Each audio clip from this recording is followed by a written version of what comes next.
Hey, how's it going, you guys? This is Spideyco64 back here once again with another Star Wars Andor episode review. So we are getting down to the wire when it comes to the Andor series, and this is episode 10. And after this, basically, there are two more episodes left of the Andor series, and well, after this episode, I really don't know where the series is going to go. Like, I really genuinely don't know where the show is going to go to. Now, of course, I have my theories and whatnot, sort of have you, as to where the show can go and all that sort of stuff. But, yeah, we'll just, I'll explain that later in the video. But basically, right now, let's just talk about the episode in general. So the episode's called One Way Out, and basically this, of course, expands upon the previous episode, which, of course, if you need a little recap as to what's been going on, basically what's happened is that after the prison break, or after the heist on Aldani, Cassian now has a lot of money on his hands. He then goes to this beach resort planet. He then was caught up in the mix of a crime, and then he was sent to Narkita 5, where he has had to basically been working in forced labor.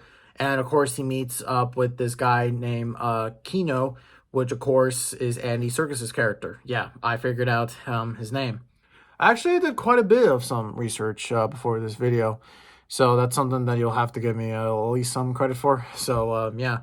So, in these last few couple episodes, Cassian's been in prison, and in the last episode, what happened was that basically he was able to convince Kino that, yeah, we're not going to get out of here alive. Basically, the Empire is just using us to build whatever weapon it is, or all these parts and all that sort of stuff. The big theory is that these parts that they're making have to involve with the Death Star in some way, shape, or form, which it could be possible. That's probably what they're building, though maybe it could be something else. I don't know, maybe pieces to maybe like a new Star Destroyer, or we just really don't know what they're building. And to be really fair, I don't really think we're going to get that answer. Or maybe we will in the next episode. We don't really know. But basically, in this whole episode, and I'm basically recapping what happens through Cassian's perspective, because, of course, there are other perspectives on other characters. But I mainly want to talk about Cassian just because, because I think the best parts of this episode was the prison break. Yeah, basically, all the inmates stand up. What happens is that Cassian basically has a makeshift little file and has to, shave off a little bit of one of the tubes that powers, basically the whole entire prison is powered by water. And so one of those pipes he's trying to cut open, so that way it can basically short circuit the floor, which, of course, in the episodes it's shown that basically if basically when the floor is hot, you're dead. So that's something that he did. And basically what happened was that once a new inmate was coming into the prison to start work, Cassian and Kino took this chance. They took out the two guards, but they destroyed the lift. And basically what happens is that throughout the whole entire episode, when we're focusing on the prison, basically they're trying to get every single prisoner out, and then Kino has this really motivating speech to the other inmates saying that, hey, the Empire using us, this is our one chance to get out, and whatnot, sort of have you. So it's just a really cool scene of just seeing all those prisoners walking through the hallways, standing up and all that sort of stuff. Definitely a very cool, of course, we all know Cassian's going to lead the Rebel Alliance, and hell, he's leading a small rebellion, as right now as it is, and whatnot, sort of have you. One of the cool quotes that Cassian, says that he'd rather, die than to give the Empire what they want. And I don't know, it's kind of, I wouldn't, okay, it's not as much foreshadowing foreshadowing as, really his death is, but we all know at the end of Cassian's story, he's able to get the plans to the Death Star to the Rebel Alliance, and not giving the Empire, or not giving up from the fight to the Empire and all that sort of stuff. I don't know. That probably doesn't have to reference it, but I don't know. That's just what I think and all that sort of stuff. But yeah, but basically though, so basically what happens is that, they get to this ledge, and there's, water, basically the prisoners have to swim off to the nearest shore and all that sort of stuff to escape. And, Cassian tries to tell Kino to come with him, but Kino says he can't swim. And then Cassian accidentally gets pushed off. And basically now him and this other guy are now trying to run from Imperial forces and all that sort of stuff. And man, one thing for sure, out of all the new characters that I really enjoyed, I think I really enjoyed Kino. Not only because he's played by Andy Serkis. I think the actors I think Luthen and basically Kino have to my favorite characters, just because I like the actors from their previous works. Hey, shut up. I can like whatever I want, okay? But basically the whole point is that I really did like Kino and whatnot, sort of have you. And, I really would have loved to see him, trying to escape with Cassian. And I really kind of am like, I don't know. I feel like that he could be an interesting like character. He could have, or could be an interesting character to the, like character that could impact the Rebel story, in Star Wars. Like he could have been, I don't know, could have served the rebellion some kind of way. If he were to survive, I really have a strong feeling that he would have. But I mean, we don't know if Kino would survive or anything like that. And one thing for sure is that what Tony Gilroy has pretty much told us, of course, the main producer of the Andor series, is that don't get too attached to some of these characters, because they're all going to die, or some might be dead. And we saw half of the Aldani group basically get killed, and all that sort of stuff. Well, half of them, only Cassian, Vel, and then the other chick, Vel's girlfriend, survive, or love interest, or whatever. Speaking of Vel's love interest, we don't see Vel, but we do see her girlfriend basically, watching, being still on Ferrix, and we're hearing that Cassian's mom, or Cassian's mother, adopted mother, is not doing too well. And, definitely she is, and I'm talking about Vel's girlfriend. She's definitely, they're still trying to, assassinate, Cassian, which of course we all know that's not gonna happen. Though it's really interesting to see what's gonna go on for the story of Ferrix. Now, interestingly enough, we don't get any Cyril in this episode, but we do get some stuff with Didra, Miro, and whatnot, sort of have you. And what happens is that one of the ISB's officers or agents is going to be off reporting. He's a spy, the ginger one with the mustache and all that sort of stuff. Reports to Luthen, and basically Luthen has this really great monologue about basically he had to sacrifice basically everything just so they can get the Rebel Alliance, going and all that sort of stuff. And also, hell, there's also this other story with Mon Mothma also as well.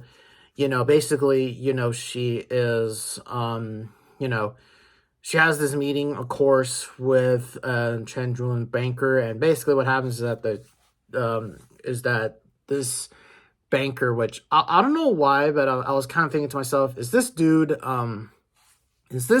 possible? Can this guy possibly be like General Hux's dad? Because I don't know. You look like, I don't know, he kind of looked like General Hux, but like older. Now, of course, actually, I don't really know much of General Hux's story beyond the sequels. But anyways, though, I don't know. I was kind of thinking, that could have been a really cool sequel connection, though. I don't really think. Not many people would probably like any sequel connections, though. I don't know. I don't mind them. But anyways, talking about this, scene right here. Basically this banker basically asked my mom, like, hey, your daughter and is around 14. My son's around that age. basically she was trying to get them to, marry and all that sort of stuff so the two houses can be really powerful. And Mon Mothma took great offense to that and basically just told the guy to basically fuck off. Because, she doesn't want her daughter to have the same life that she has, which she basically, Mon Mothma is living a very miserable life at this point. I mean, hell, she's a senator, and basically the Imperial Senate is useless, and all that sort of stuff. Just, and I really am kind of interested to see where Mon Mothma's story is going to go because it's interesting to think about is because we know she has that big speech in Rebels, which I really am trying to remember what season that happened. Wasn't that the second season where she announces basically her, where she announces she renounces the Empire and all that sort of stuff? I don't really know when that speech takes place. I think, a lot of people are probably going to be interested to see how Cassian's story really, or how this story really relates to the storyline explained in Rebels. Because, like I said, the season finale, I'm now, basically I've already reviewed the episode, or really already recapped the episode. But, I mean, it really is interesting, to see where the finale is going to go, because possibly what could happen is that the finale could very well, in fact, go in several different directions. Now, there's some theories that basically the last few episodes we're going to see a uprising on Ferrix and whatnot, sort of have you, and basically Cassian has to go back to Ferrix. And there's this one shot in the trailer of Luthen's ship basically destroying two TIE fighters with this lightsaber looking blade and all that sort of stuff and whatnot, sort of have you, which looks pretty sick. I know which one you have to know what I'm talking about, right? I'm not talking any crazy shit here.